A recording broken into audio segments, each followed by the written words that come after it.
Deus, amém? Então vamos ler aqui o texto sagrado, né? E diz assim o versículo 26: E os discípulos, vendo caminhar sobre o mar, assustaram-se, dizendo: é um fantasma, e gritaram com medo. Atenção nessa palavra: e gritaram com medo. Jesus, porém, lhes falou logo, dizendo: tende bom ânimo, sou eu, não temais. E respondeu-lhe Pedro e disse: Senhor, se és tu, manda-me ir ter contigo por cima das águas. E ele disse: vem. E Pedro, descendo do barco, andou sobre as águas para ir ter com Jesus, mas sentindo o vento forte, teve medo. E começando a ir para o fundo, clamou dizendo: Senhor, salva-me. E logo Jesus, estendendo a mão, segurou e disse-lhe: homem de pouca fé, por que duvidaste? E quando subiram para o barco, acalmou o vento. Amém. Glória a Deus.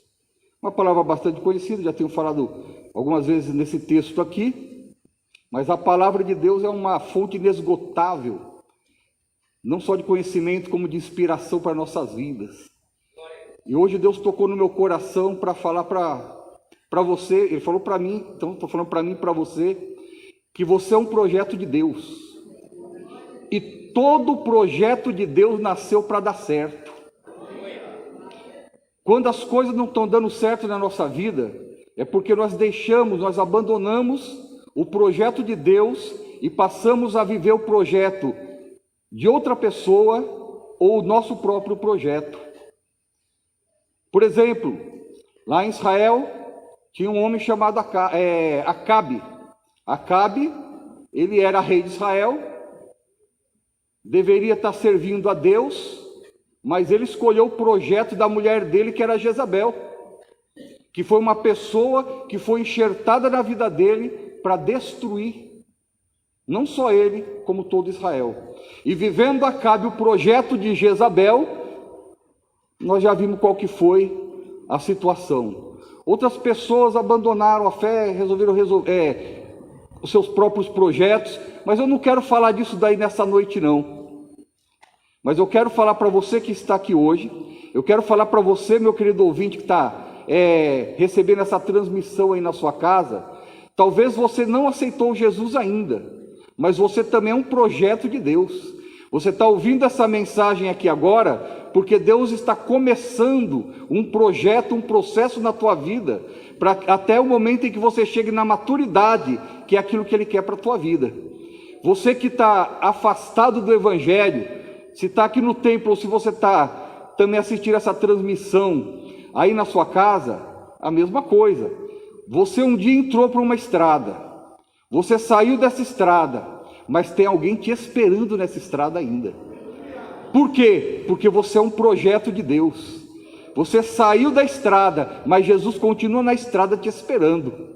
Então, se você estiver aqui no templo, após o culto, se você quiser aceitar Jesus, reconciliar, você vem e fala com os pastores, amém? Se você estiver aí, no aconchego do seu lar, manda uma mensagem que os nossos técnicos vão receber sua mensagem, sabendo que você está aceitando Jesus, ou você está reconciliando, e nós estaremos orando por você, amém? Por quê? Porque o projeto, né? Nós lemos aqui, eu vou entrar logo aqui na palavra, mas o projeto, ele tem algumas coisas que são interessantes. Se você faz lá um projeto, está escrito lá, escopo do projeto, é onde ele começa, onde ele termina. Jesus, quando começou o ministério dele, a Bíblia fala que o ministério de Jesus começou com pregação, com ensinamento e com cura. E Jesus iniciou o seu ministério curando, pregando, ensinando e curando. O escopo do ministério de Jesus. Às vezes nós estamos querendo fazer tudo, e tudo nós não vamos conseguir fazer. Mas, se nós estivermos vivendo o projeto de Deus, aquilo que Deus colocou como projeto na nossa vida, Ele vai nos dar graça para conseguir realizar. Amém? Glória a Deus. Uma outra coisa interessante do projeto, é que o projeto ele tem etapas, né? E tem etapa que você não consegue realizar antes da etapa anterior. Por quê? Porque você precisa de criar o fundamento de alguma coisa para depois dar continuidade a ela. Você precisa de construir alguma coisa para depois dar continuidade a ela. Tem coisas da nossa vida, meus irmãos, que Deus, Ele poderia ter realizado 10 anos antes, mas nós não aguentaríamos a realização disso daí. Foi necessário que Deus criasse uma base na nossa vida, foi necessário que Deus criasse em nós uma estrutura para que depois Ele realizasse isso daí na nossa vida.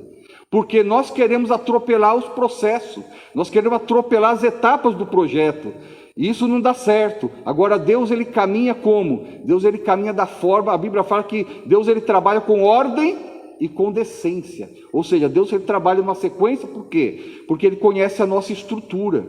Às vezes nós estamos cobrando de nós mais do que nós podemos dar, e Deus sabe que eu não consigo fazer além daquilo, das minhas possibilidades.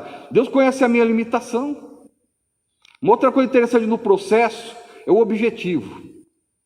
Que tem gente que sai fazendo tudo sem objetivo nenhum. Mas o projeto de Deus, ele tem um objetivo. Deus chamou você para o evangelho com um objetivo. Deus não chamou você para o evangelho aleatoriamente. Ah, irmão, mas eu não sei. Nem que for para orar, Deus te chamou. Glória a Deus. E eu já vou falar, se Deus te chamou para orar, tua oração já está fazendo muito efeito. Aleluia. Uma outra coisa interessante no projeto é a equipe, né? Então está lá, define a equipe do projeto, está lá o nome de um monte de gente. Às vezes, irmãos, a gente, né, está num grupo, está na mocidade, no coral, círculo de oração, adolescentes, departamento de evangelismo, escola dominical, e às vezes começa a se estranhar um com o outro, não é verdade? Meu amado, Deus colocou você junto com a equipe para esse projeto ir para frente. Às vezes nós não estamos entendendo isso, Geriton, sabia disso? E aí a gente quer atravessar uma coisa, quer pular etapa. Não, Deus colocou cada um aqui, e a Bíblia, quando fala dos dons ministeriais, fala que Deus colocou os dons ministeriais para o aperfeiçoamento dos santos e o crescimento da obra desse ministério. Nós somos aperfeiçoados e o ministério cresce quando? Quando nós entramos nesse propósito e nesse projeto de Deus. Mas eu quero falar que nós já lemos essa mensagem, e uma coisa que sempre intriga a gente é que o vento era contrário, né? Não li hoje esse versículo, está lá em cima, mas todas as vezes, irmãos, que nós vamos construir alguma coisa, as dificuldades vêm. Todas as vezes que vai ser feita alguma coisa, ela não se faz sozinha. Existe a necessidade de um esforço, existe a necessidade de um trabalho, de um empenho, de uma inteligência, de um planejamento, não vai se fazer sozinha.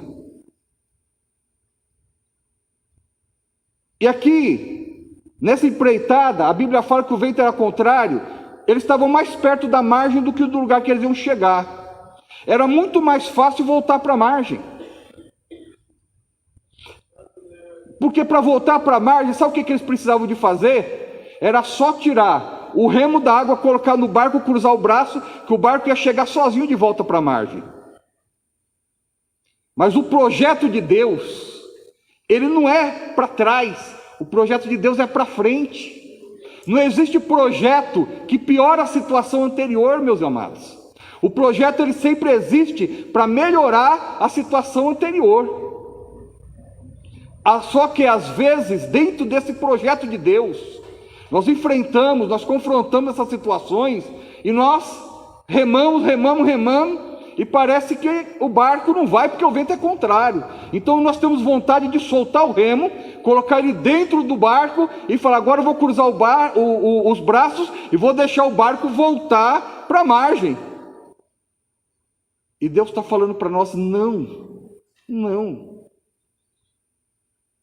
Nós lembramos de Davi, sabe por quê? Quando a gente fala de Davi, a gente já lembra de quem? Golias, não tem jeito. A gente pode lembrar do urso, pode lembrar do leão também, mas a gente fatalmente vamos lembrar de Golias. Quando a gente fala de Gideão, a gente só lembra que Gideão venceu os midianitas, que eram como gafanhotos, com 300 homens. Quando a gente fala de Moisés, a gente já pensa logo nas 10 pragas do Egito, e pensa logo no Mar Vermelho se abrindo.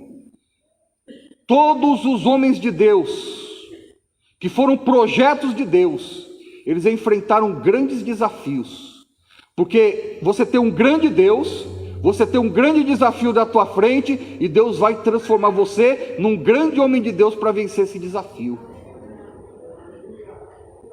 Davi foi conhecido pelo desafio que ele enfrentou. Ninguém tinha coragem de enfrentar aquele desafio. O gigante era grande, e Davi falou assim: não, mas agora eu vou a ti em nome de Deus de Israel. Você vem a mim com espada, com escudo, mas vou a ti em nome de Deus de Israel.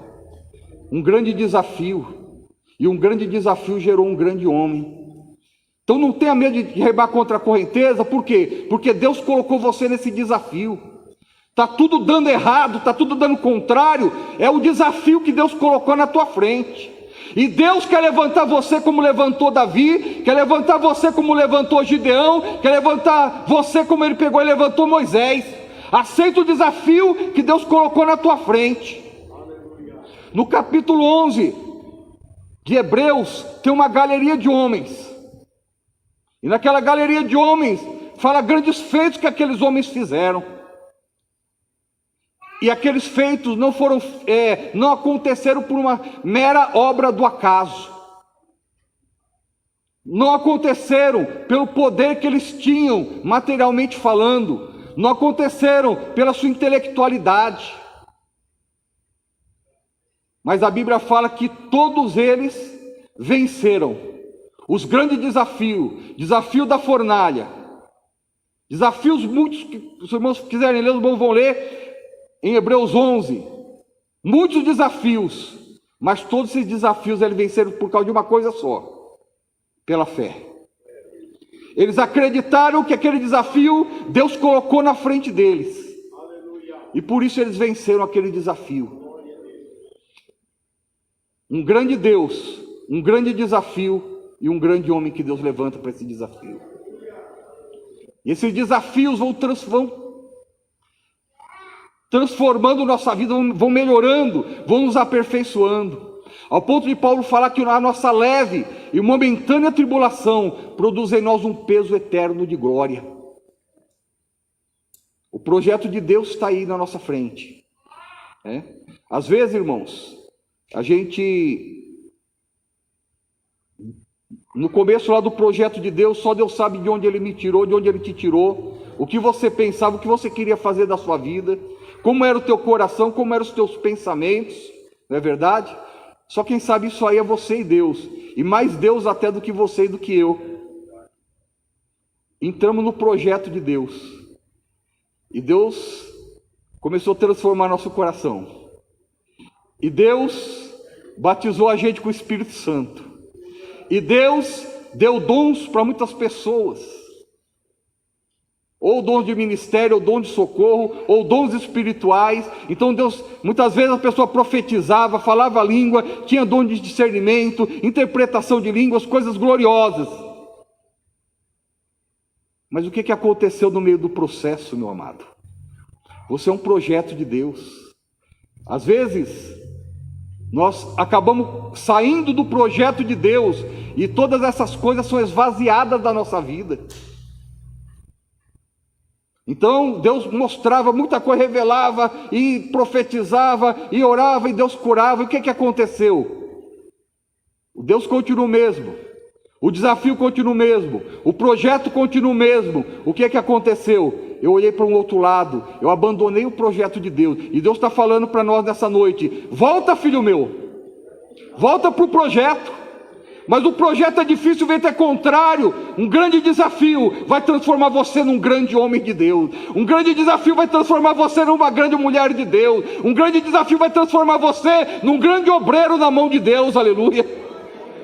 Viva o projeto de Deus na sua vida. E aqui, meus amados irmãos, a Bíblia fala que os discípulos vendo, ele caminhando, pensaram que era um fantasma. Já falei sobre isso, não quero voltar nisso daqui. Eles gritaram com medo. Nós, irmãos, nós somos até hipócritas muitas vezes, porque a gente quer externar ou externalizar uma coisa que às vezes não está em nós, né? A gente fala: não, eu não tenho medo de nada.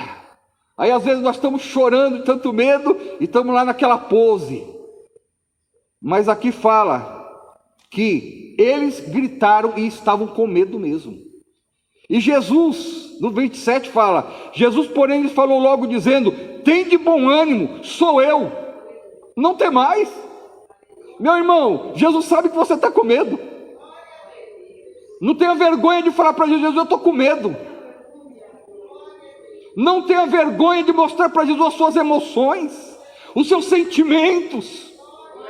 Louvado é o nome santo do Senhor. Por quê? Porque Ele já conhece, Ele já sabe. Mas lá em Filipenses, no capítulo 4, versículo 6, se o irmão puder colocar aqui, eu quero ler esse versículo aqui, acho que hoje eu vou ler só uns 2 versículos aqui nessa tela. Não estejais inquietos por coisa alguma, antes as vossas petições sejam em tudo conhecidas diante de Deus, pela oração e súplica com ação de graça.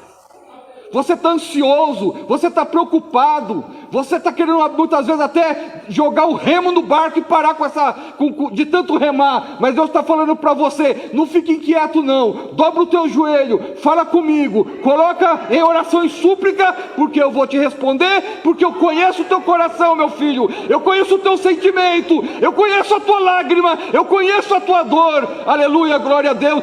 Antes que você nascesse, eu te formei, eu vi a tua formação no ventre da tua mãe e te acompanhei a cada dia da tua vida. Eu sou o teu Deus, eu te conheço, aleluia, glória a Deus. Irmãos, fala para Deus o seu problema, conta para Deus a tua dor, meu amado, aleluia, glória a Deus. Você é um projeto de Deus e Deus vai investir, e vai investir pesado para você dar certo, aleluia, glória ao nome de Jesus. E eles, irmãos, às vezes nós lemos umas palavras da Bíblia e nós damos uma interpretação. A Bíblia fala dos 300 gideões, mas os 300 foram peneirados, não é isso? Tinha uma parte deles que estavam com medo, não era verdade? E Deus falou assim, ô Gideão, os que tiver com medo você manda voltar, não vai para a guerra não. Dentro de uma estratégia humana, devia ter mandado. Manda na frente, eles morrem, né? Mata alguns soldados lá, os outros soldados vão ficar cansados, eu entro na guerra e fica mais fácil. Mas olha, irmãos, Deus é maravilhoso, porque Jesus não é covarde para fazer isso. Para salvar aqueles homens que estavam com medo, Deus falou, volta para casa. Talvez chegaram na casa deles, olharam a esposa, acabou a guerra, não, eu estava com medo. Ele disse que para quem tivesse com medo, para voltar para casa. Alguém pode até se escandalizar, mas Deus mandou eles para casa de volta, sabe para quê? Para preservar aquelas pessoas que estavam com medo, porque Deus sabia o coração dele como sabe o teu. Então não tenha medo de falar para Deus quando você está com medo, não tenha vergonha de falar para Deus, sabe por quê? Porque Ele já conhece. Os discípulos gritaram de medo aqui, homens viris, homens pescadores, forte, puxava rede, puxava barco. Só que tem momento, irmão, que as nossas competências, os nossos atributos, quem nós realmente somos, não vai aguentar o que vai acontecer, o que vai aparecer. Aí nós vamos precisar de quem? Do mestre da Galileia. Sabe o que vai acontecer? Ele vai aparecer para nós e vai falar assim, não tem mais, eu estou aqui, sou eu que estou aqui na sua vida, meu filho. Foi eu que te remi, que te trouxe do mundo do pecado, te transformei. Fui eu que te batizei com o Espírito Santo. Aleluia, sou eu que falo contigo nas madrugadas quando você chora. Ei, antarás subiando, é facerebre tu. De que antarás comando que a sua é. Aleluia. Ah, Jesus, aleluia. Ganando ideia, comando que antarás de novo. Brilhaste contra e a mulher ia cantar.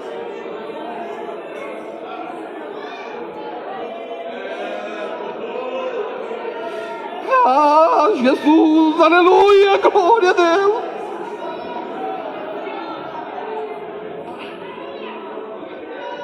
Aleluia. Glória a Deus.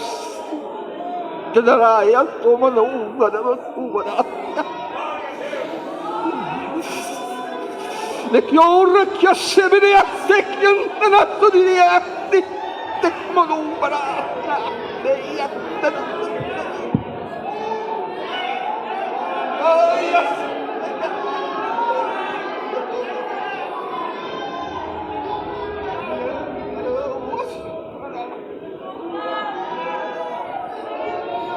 aleluia.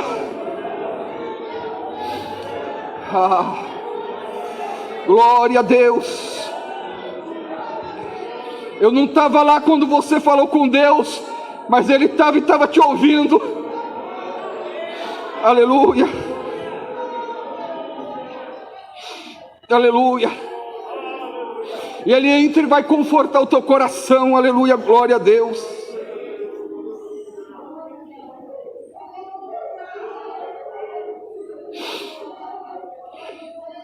No versículo 29, aleluia, ele disse, no 28, respondeu-lhe Pedro e disse: Senhor, és tu, manda-me ter contigo por cima das águas. E Jesus disse: vem, Pedro. E Pedro, descendo do barco, andou sobre as águas para ir ter com Jesus. Você já lembra quantas vezes você andou sobre as águas? As águas eram revoltas, provas infindáveis, coisas que às vezes você olhava, na sua frente tinha um oceano, você não viu o fim. Mas Deus fez você andar por cima desse mar de angústia e desse mar de aflição, desse mar de dúvida. Aleluia. Eu tento falar mais, sentindo o vento forte, teve medo, e começando a ir para o fundo, clamou dizendo: Senhor, salva-me. Meus irmãos, o vento era forte quando Pedro estava dentro do barco, não era? O vento era forte quando Pedro desceu do barco, ou não? O vento era forte quando Pedro estava andando sobre as águas, porque ele andou sobre as águas. A Bíblia fala, a Bíblia afirma isso, ele andou. Ele andou e chegou até perto de Jesus, por quê? Porque nesse versículo que nós lemos, quando ele estava afundando, Jesus logo estendeu a mão e salvou Pedro. Agora, olha que coisa interessante. Se a situação estava hostil quando ele estava no barco, estava hostil quando ele saiu do barco, estava hostil quando ele estava andando sobre as águas.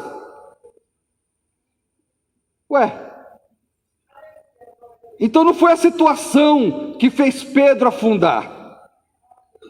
Irmãos, os elementos externos, os fatores externos, os fatores incontroláveis, se é o nome que você quiser dar para isso daí, não são eles que vão decretar a tua vitória ou a tua derrota.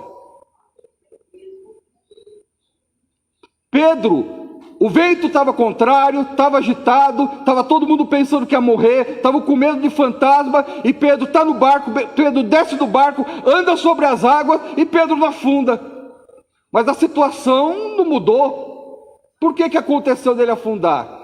Olha como a Bíblia, irmãos, a Bíblia é uma fonte maravilhosa. Mas sentindo o vento forte, sentir, você está sentindo o que vem de fora, o elemento externo. Teve medo, o elemento interno. O que nos conduz à derrota ou à vitória, meus irmãos, é o nosso elemento interno. Por isso que os homens da galeria dos heróis da fé, lá de Hebreus capítulo 11, todos eles venceram pela fé. A fé é um elemento interno. Aleluia. Às vezes nós estamos igual Pedro, olhando para a dificuldade, olhando para o vento, olhando para o elemento externo. Esse elemento externo não tem poder para decretar nem a tua vitória e nem a tua derrota. Agora, o elemento interno que está em você, que está em mim, esse tem poder para fazer eu afundar. Louvado é o nome santo do Senhor. E é por isso que eu preciso de falar para Deus que eu estou com medo, quando eu estiver com medo. Falar para Deus que eu estou ansioso quando eu estou ansioso. Falar para Deus, Deus, eu já não aguento mais essa situação, quando eu não estou aguentando mais a situação. Por quê? Porque Deus vai passar um bálsamo na minha vida, na sua vida, na nossa vida. Aleluia, glória a Deus. E aí Ele vai acalmar esse elemento interno que está nos afligindo, está afligindo o nosso coração. Aleluia. Será que Ananias, Azarias e Misael não tinha medo de ser queimado na sarça ardente? Claro que tinha. Será que Daniel não tinha medo de ser comido pelos leões, devorado pelos leões? Claro que tinha. Só que naquela hora de dificuldade, eles falaram para Deus o que eles estavam sentindo. Expressaram para Deus suas emoções, seus sentimentos, suas angústias, suas limitações, suas fraquezas. E Jesus foi lá e passou aquele bálsamo, aleluia. Aquele bálsamo que só Jesus tem, glória a Deus, aleluia. Ele passou no coração daqueles 3 moços. Ele falou, agora pode jogar na fornalha. Passou no coração de Daniel. Daniel falou, pode jogar na cova dos leões. E assim, sucessivamente. E ele passa esse bálsamo no teu coração nessa noite. Você hoje não volta da forma que você chegou. Conta para Ele, e Ele vai passar o bálsamo na tua vida. Louvado é o nome santo do Senhor. Nós falamos sobre essas questões dos elementos internos e os elementos externos. O ambiente, irmãos, para o crente, é sempre um ambiente hostil. Mas cuida daquilo que está dentro. Porque ainda que o homem exterior se corrompa, ainda que o homem exterior fique doente, ainda que o homem exterior envelheça, ainda que as células do nosso corpo a cada dia estão envelhecendo, estão caminhando para a morte, o homem interior se renova a cada dia. Aleluia, glória a Deus. Você é um projeto de Deus. Não acho que não vai dar para chegar onde eu queria, mas não tem problema não. O mais importante é Deus falar com a gente nessa noite. Você é um projeto de Deus, aleluia.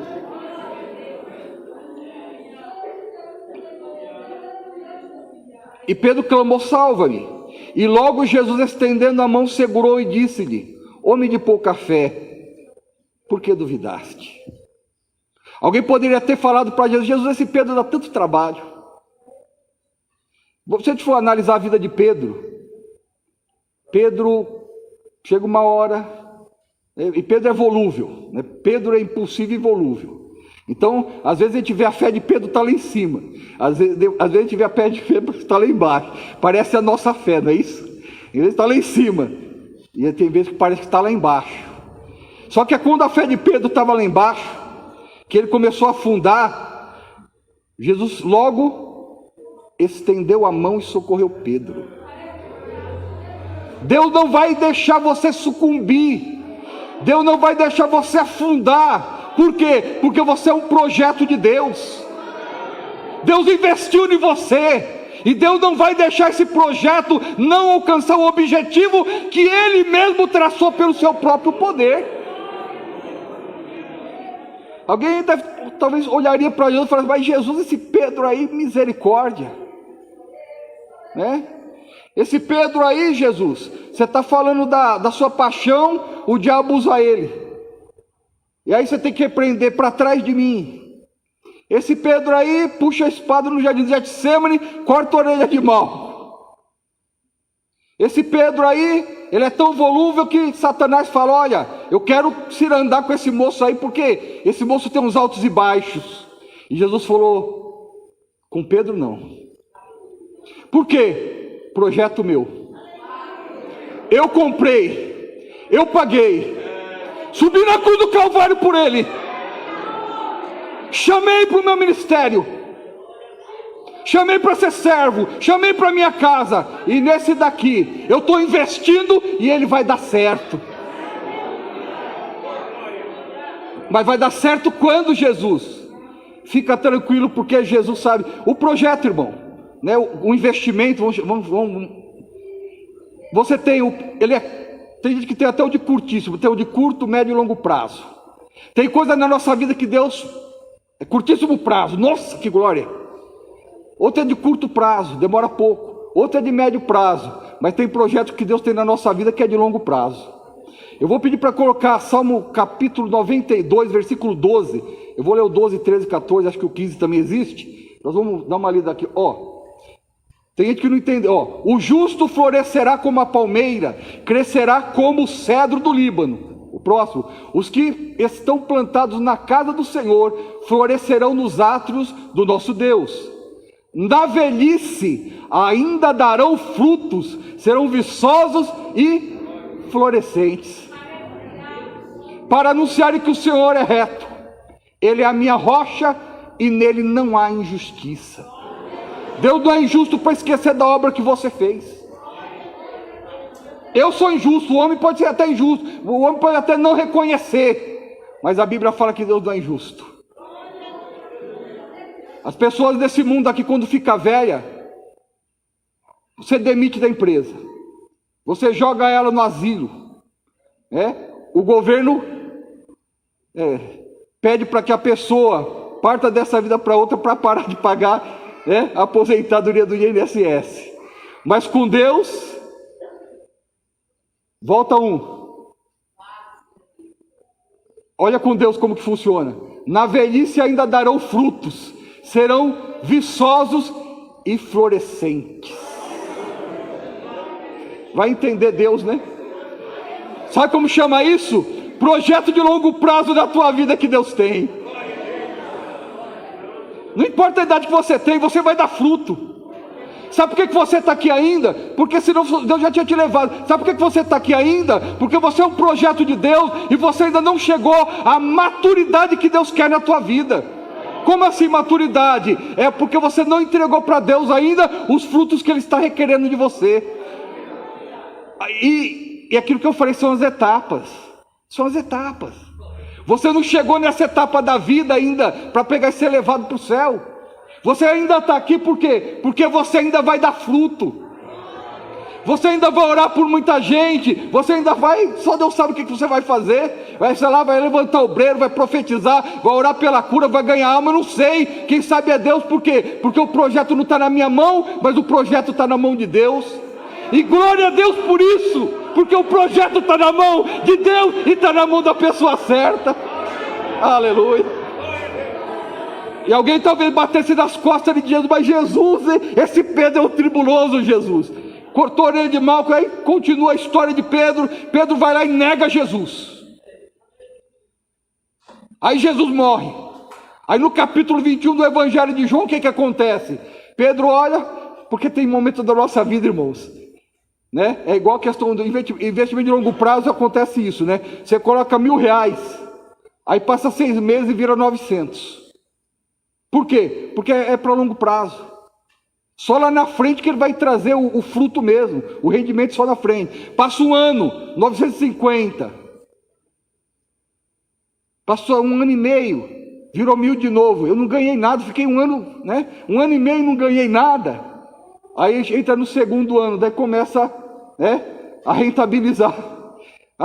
Nossa, virou 1.500. Nossa, mas demorou um ano e meio para virar 1.000 e em 6 meses virou 500. É assim mesmo, são as etapas. O projeto de longo prazo é assim. E tem momentos da nossa vida, meus irmãos, que nem nós acreditamos em nós mais. Sabia disso? No capítulo 21, Pedro está lá com os discípulos e fala assim, eu acho que Pedro fez aquela retrospectiva. Pedro lembrou daquelas cajadadas que ele levava de Jesus, que Jesus dava umas cajadadas para acertar o rumo, Precisa atuar para pegar e corrigir o rumo das coisas, não é verdade? E aí, não vai dar mais não. Não está dando nada, não estou dando fruto, já neguei Jesus também, olha, minha vida, parece que Deus não está comigo não. Esse projeto de Deus na minha vida não está dando certo não. Vou pescar. Aí vai todo mundo com Pedro. E lá na praia que aparece o dono do projeto. O dono do projeto aparece lá na praia e fala assim, Pedro, esse é projeto, Pedro, esse é meu projeto. Aí vão lá para aquela mesa, vão comer, e Pedro está desconfiado, esperando que Jesus vai falar. E Jesus olha para Pedro: ô Pedro, tu me amas? Te amo, Senhor. Pergunta 3 vezes, o irmão já sabe, né? Primeiro ele fala: apacenta meus cordeirinhos, outras 2, apacenta minhas ovelhas. Mas vou ficar só com a parte: apacenta as minhas ovelhas. Por quê? Ele olha para Pedro: tu me ama? Amo. Então, Pedro, apacenta a minha ovelha. Por quê? É o projeto que eu tenho na tua vida, Pedro. Não fui eu que te mandei apacentar minhas ovelhas? Ah, mas esse projeto aí não está dando muito certo. O projeto está na minha mão, Pedro. Talvez Jesus saísse daquela mesa, alguém olhasse para Jesus: mas Jesus, o homem cortou ele de Malco. O homem é volúvel, Satanás queria se andar com ele. O homem negou o Senhor. E o Senhor ainda fala uma coisa dessa para ele ainda. E Jesus está falando: eu não estou olhando para Pedro agora. Às vezes, meus amados, a tua vida parece que está em baixa. Mas o projeto de longo prazo de Deus, Ele está olhando lá na frente. E aí chega o dia de Pentecoste. No dia de Pentecoste está todo mundo falando línguas estranhas. E quando estão falando línguas estranhas, uns olham e falam assim: olha, que estranho. Eles estão falando na mesma língua que nós nascemos, lá na nossa pátria. E outros diziam: olha, está tudo bêbado, está tudo embriagado. Sabe por quê?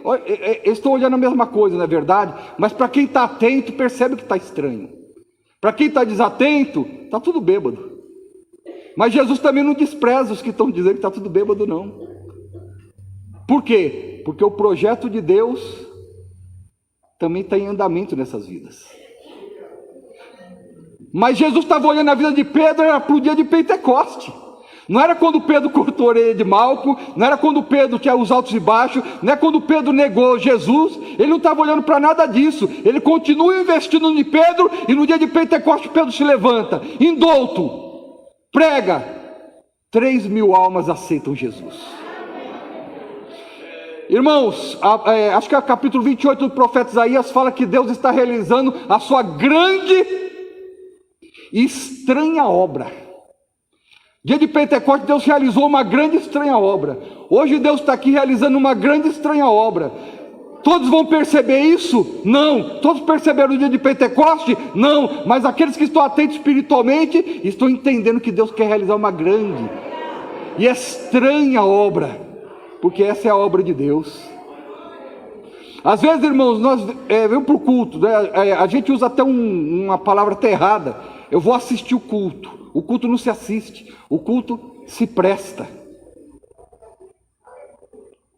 Por quê? Eu assisto um jogo de futebol, porque eu estou de um lado, eu sou espectador, eu não sou protagonista daquela situação. O culto, eu sou protagonista. Por quê? Porque eu presto culto a Deus, um culto vivo, santo, racional. Não é isso que a Bíblia fala? Eu presto culto a Deus, eu sou protagonista do culto. Às vezes, irmãos, para a nossa imaturidade, fala: nosso culto não foi bom hoje. Mas o culto não foi para Deus. Eu não tenho o direito de dizer que o culto foi ruim, sabia? Sabe por quê? O culto não foi para mim.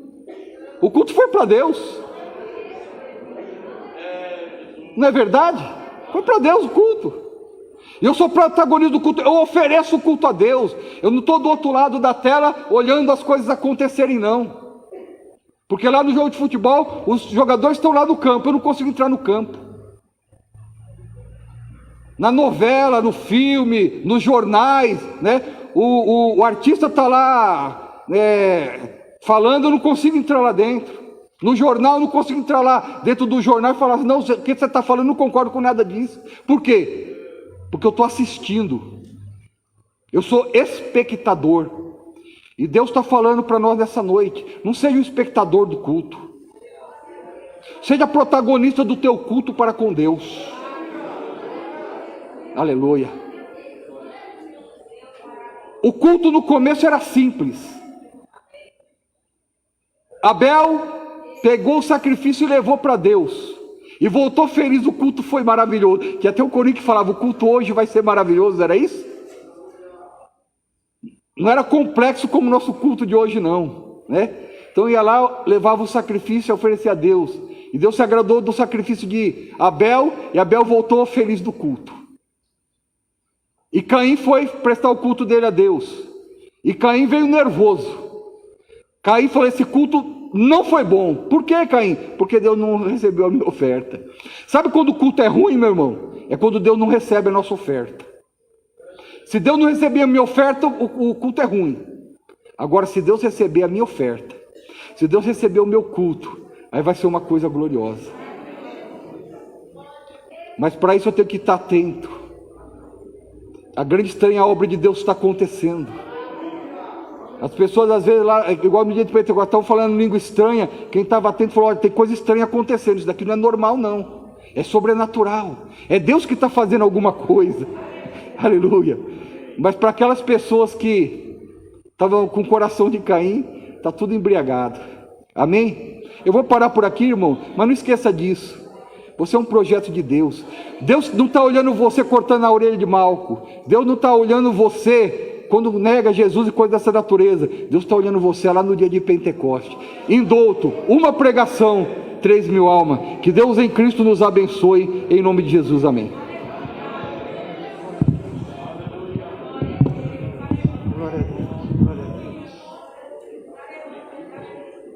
Glória a Deus, glória a Deus, glória a Deus. Jesus não via Pedro dos Evangelhos, né? Jesus estava vendo Pedro dos Atos dos Apóstolos. Jesus estava ensinando, na verdade, e está na nossa vida assim, nos ensinando para que a gente chegue à maturidade. Nós vamos ouvir os adolescentes louvar o Senhor. Enquanto eles louvam a Deus, nós vamos também adorá-lo com as nossas ofertas e dízimos que trouxemos para o sustento do trabalho do Senhor nosso Deus. O primeiro irmão aí, olha, Senhor. Glória a Deus. Glória a Deus. Glória a Deus. Aleluia.